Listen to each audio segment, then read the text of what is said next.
The movie begins with a narration of the war of Nazi soldiers against the Allied countries. A Nazi soldier is riding a white horse, and inspecting the remains of battle when he is jumped and killed with Sergeant Don Collier, also known in war as Wardaddy. Wardaddy lets the horse go, and goes back inside the tank named Fury. Inside are his troops, namely Boyd Bible Swan, Trini Gordo Garcia, and Grady Kunas Travis. Kunas is fixing the when he blames Wardaddy for what happened to them. They're all messed up, and devastated by the death of one of their comrades when they're attacked. The right timing for Kunas to finish fixing Fury, they head out of the battlefield. Back in the camp of the Allies, Wardaddy is greeted by Sergeant Binkowski. After talking for a while, Wardaddy is approached by a soldier and asks where the rest of the platoon are, but Wardaddy and his men are the only ones left. Meanwhile, Bible, Gordo, and Kunas talk about Red, their fallen comrade. Wardaddy, then, arrives, and gives an order to them. Alone, Wardaddy is seen devastated by Red's death too. After a while, he is approached by Private Norman Ellison. Norman introduces himself as Wardaddy's new assistant driver and bow gunner. Looking at Norman, Wardaddy cannot believe what he is hearing. Norman Ellison just got in the army for 8 weeks. Wardaddy tells him to go to the rest of the troop, follows orders, and not get too close to anyone. Norman finds the others fixing Fury. Gordo takes his bag and looks for a cigarette, but only finds a book. The three ask him about his job in the army and intimidate him. Then, Kunas orders him to clean the insides of Fury. Norman, for the first time, sees the inside of a tank. He starts cleaning the blood off when he spots a torn-off face. He immediately gets out of the tank and puke. Meanwhile, Wardaddy is talking to other soldiers about their situation when an SS soldier prisoner is brought into the camp. Wardaddy and the others attack the prisoner, but he is stopped by his comrades. He, then, tells Norman that he should kill every German soldier he sees. It turns out that Norman hasn't killed anyone yet. Wardaddy gives him a gun, and Kunas teaches him about it. Wardaddy proceeds to talk to other soldiers about their next move. Wardaddy will be the platoon sergeant for their mission. After the discussion of the plan, they mount up and head out. On their way, they drive past people evacuating. Wardaddy warns them to stay alert for hidden enemies among the people. Then, Norman notices someone from the tree line, but hesitates to shoot it. Unfortunately, this causes a successful ambush by the enemy. A tank explodes, and Norman sees a soldier burning and shooting himself to death. Wardaddy immediately chases the enemy and kills them. The enemies who ambush them are just kids. Wardaddy gets back to Norman, and scolds him for hesitating to kill the enemy. Now, Norman carries the burden of someone dying because of his negligence. Wardaddy takes the lead of the whole platoon, and proceeds with the mission. They reach their destination, and a soldier greets them. The soldier takes Wardaddy to Captain Wagoner. He's frustrated to know that they didn't send the sufficient number of backup he asked, but he trusts Wardaddy, so he's still somehow confident with him. They discuss the mission to rescue the captain's pinned down soldiers in the enemy's territory. Then, they gear up and proceed with the mission. The platoon reaches the pinned down soldiers and starts rescuing them. Tanks in front, soldiers at the back. Then, the enemies start firing at them and a shootout broke out. The enemies had strong machine guns and anti-tank weapons. Meanwhile, Norman is still not used in fighting. A soldier was about to shoot them, and he cannot shoot back because he's panicking while reloading the gun. Fortunately, Bible saves him. Gordo scolds Norman, then orders him to shoot the enemy lying on the ground. Norman doesn't want to, thinking they're already dead, but Gordo insists on double tapping them. Norman breaks down and doesn't want to fight anymore. Wardaddy scolds him, and Gordo consoles him, saying it's all part of the war. After a while, they successfully defeated the Nazi soldiers. A soldier approaches a dying man and prays for him. Wardaddy talks to Norman about his mistakes. It turns out that Norman is not trained for combat, he's just been pulled out and sent to Germany. Then, other soldiers caught a Nazi soldier wearing an American jacket and toys with him. Wardaddy stops them, and orders Norman to kill the Nazis. When he refuses, Wardaddy wrestles the revolver into Norman's hand, forcing him to pull the trigger. The Nazi dies with the revolver in his hand, traumatizing Norman. Bible picks him up, and they go back to the group. The three tell Norman that even though Wardaddy is often hard, he's the main reason why their group is solid. On their way to the nearby town, they see dead bodies hanging. It's the Germans who refuses to fight in the war. They arrive at the town, and search it for hiding German soldiers. They spot an old man, and ask him where the soldiers are, but he was shot as soon as he pointed where they are. Then, a shootout breaks out. In the end, Wardaddy and his platoon successfully capture the town when the Burgermeister surrenders. A bunch of kids and women, who's forced to fight the war, was rescued, and they killed their leader. Afterward, the soldiers celebrate their victory. Gordo and Kunas is flirting with a German woman, taking her inside Fury, and consecutively having meat injection game with her. Meanwhile, Wardaddy approaches Norman and commends him for killing the enemies. Norman, on the other hand, responds with sarcasm. Wardaddy, then, takes him to an office full of dead people. Talking about war ideals, Wardaddy wants to make Norman realize something. When they step outside, Wardaddy spots a woman peeking from the window. He and Norman immediately check the woman's apartment. In there, they find Irma, and her younger cousin, Emma, hiding.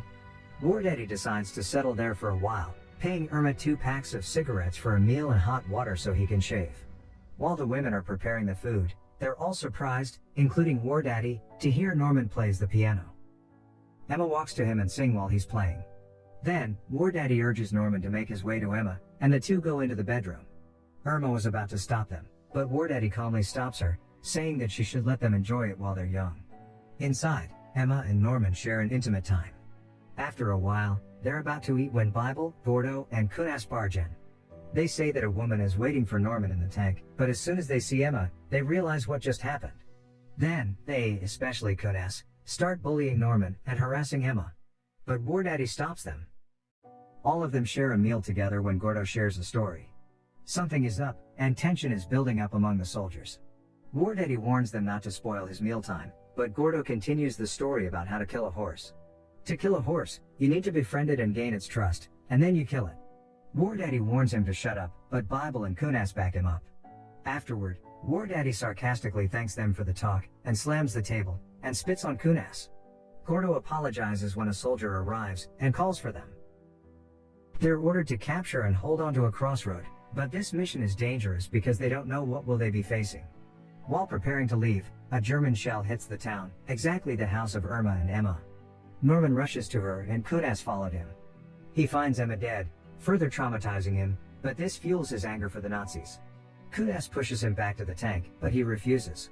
Then, Kunas lets him hit him to let out his frustrations, and pushes him back to the tank afterward. The platoon heads out. Norman is still devastated because of Emma's death. Wardaddy talks to him, saying that death is all part of being in the war. On their way to the crossroad, they are ambushed. Enemy soldiers riding a Tiger tank attack them. The platoon is having a hard time finishing the enemy. Unfortunately, the enemy is able to take out Sergeant Davis, Sergeant Binkowski, and their men. Sergeant Davis was directly shot by the tank's cannon in the head, and Sergeant Binkowski burned to death. Fury, commanded by Wardaddy, is now having a standoff with the Tiger tank. With Wardaddy strategizing their attacks, they're able to destroy the Tiger tank and kill the enemy soldier. Just like at the beginning of the movie, Wardaddy and his troop are the only ones left. Wardaddy tries to notify his superiors of what happened but is unable to do so because the radio was damaged. Stressed and devastated, Wardaddy, Bible, Gordo, Kunas, and Norman just laugh off their situation and proceed to carry on the mission. Fury reaches the crossroad, but it got immobilized after stepping on a landmine. The tank tread gets cut off, and it will take a while to get fixed. Wardaddy orders Kunas and Norman to check the nearby building. Inside the building, Kunas apologizes to Norman. After finding nothing but a dead German soldier, they immediately head back to the troop. Then, Wardaddy orders Norman to guard them from the high ground. While eating, Norman hears something. Looking back, he's terrified to see a battalion of German soldiers marching their way. He rushes off to notify Wardaddy and the others about the battalion coming. When Wardaddy hears the chanting of the marching enemies, he recognizes them as the SS battalion. Bible wants to leave, but Wardaddy wants to stay. He insists that they must carry out their mission, but Kunas points out that the 5 of them don't stand a chance against a battalion of enemies. In the end, Wardaddy permits them to leave if they want to. But he will stay and hold the crossroad because it is their mission, and as the platoon leader, he can't just abandon it. Norman decides to stay, and one by one, the others stay as well. They ask Wardaddy about his plan, then, he orders them to get the dead German soldier and burn it. They also disguise Fury as a destroyed tank and hide inside. Taking into consideration the limited amount of ammo they have, they wait for the right timing to attack. Inside, while preparing their weapons, Wardaddy finds alcohol, and they share their last drink. Knowing that this could be their last moment as a troop, Bible preaches about the verse he always thinks about. He is surprised when Wardaddy recited the book and chapter, where his favorite verse came from. They also give Norman the war name Machine, because his kunas says he's a fighting, killing, and a sex machine. Afterward, Machine sees the enemy approaching their tank. He notifies the others and they all gear up.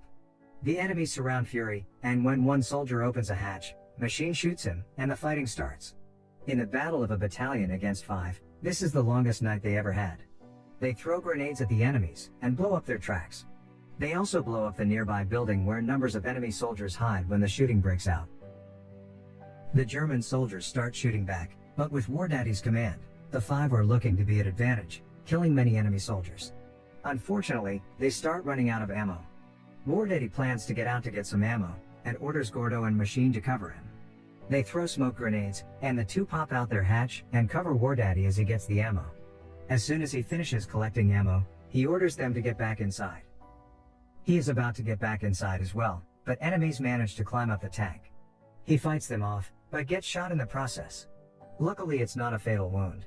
Bible patches up his wound, and they share another Bible verse together. On the other hand, the German soldiers bring out their Panzerfaust. They plan to swarm the group with continuous attacks. There is a brief silence echoing around. Both troops are being careful with each other, especially the troop of Wardaddy, because they have a limited amount of ammo left. Then, the enemies start shooting them with Panzerfaust, and the 5 counterattacks. Unfortunately, one enemy manages to blow a hole in the side of Fury, and it goes through Kunas, killing him. Bible cries in agony, but Wardaddy orders him to straighten up because they're still in the middle of the war. The 4 of them continue fighting, but there are too many German soldiers. They shoot and throw grenades at them at the same time.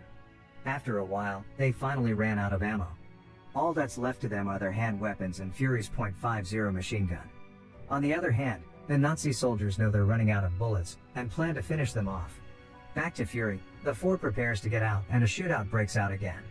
Wardaddy positions himself in the machine gun, while the others are with their weapons. Later on, Bible runs out of bullets, and gets out to get one from a dead enemy. Meanwhile, Gordo is about to throw a grenade, but he's been shot. The grenade falls off inside the tank, and he uses his own body to contain the explosion, protecting Wardaddy and Machine. Now, there are only 3 of them against the German soldiers. Outside, the Nazi whose Bible tries to steal his weapon from is still alive, and holds him down. He is about to get attacked by another enemy when Machine shows up and saves him. The 2 get back inside the tank when the enemies throw smoke grenades. Then, we see an enemy carrying a sniper, in camouflage, slowly crawling, and approaching near Fury. Back to Wardaddy, he's fighting off the enemies when he calls for Bible to give him a grenade. But as soon as Bible pops out of the hatch, he is shot in the head by the sniper.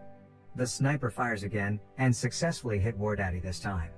Trying to secure the kill, he shoots him again, but Wardaddy manages to get into the tank. Inside, Wardaddy and Machine talk sincerely. Machine admits that he's scared, but so is Wardaddy. Machine wants to surrender, but Wardaddy tells him that they will torture him to death. Outside, the enemy soldiers swarm the tank and drop steel hand grenade. With one last glance with Wardaddy, Machine escapes through the bottom hatch of the tank. He tries to cover himself with mud to hide, but a young German soldier spots him. Silently begging, the German soldier spares his life. The next morning, he's awakened by the sound of a white horse passing by. He gets back inside the tank and covers the dead body of Wardaddy. Hearing noises from the outside, he gets Wardaddy's revolver and prepares to fight. But he's relieved to see that the one who opens the hatch is an American soldier. Declaring that he's a hero, they bring him into an ambulance. The movie ends with the shot of Fury, heavily damaged, while dead bodies of German soldiers lying around, with Norman Ellison, now called Machine, as the only survivor.